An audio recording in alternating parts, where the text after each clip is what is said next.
அன்பார்ந்த இனிய மாணவ செல்வங்களுக்கு வணக்கம். இன்றைய நீதிக்கதை நாணயம்.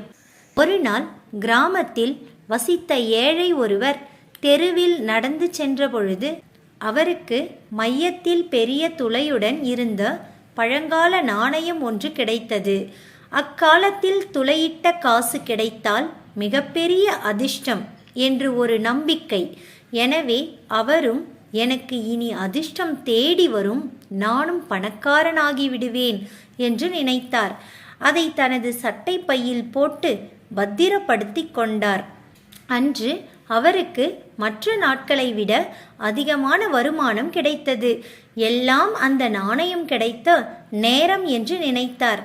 அன்றிலிருந்து அவர் தினமும் தன்னுடைய நாணயத்தை அவ்வப்போது தொட்டு பார்த்து கொள்வார். வெளியில் எடுக்கவே மாட்டார்.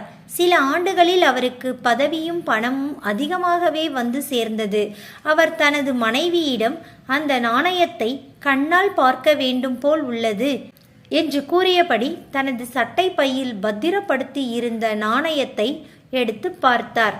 அந்த நாணயத்தின் மையத்தில் துளையே இல்லை. என்னவாயிற்று என்று கேட்டார்.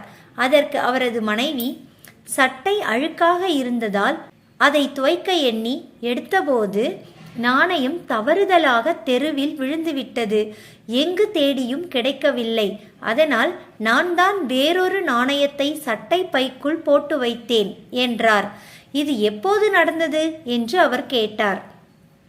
அதற்கு அவரது மனைவி, தங்களுக்கு நாணயம் கிடைத்த ஒரு வாரத்திற்குள் நடந்தது என்றார்.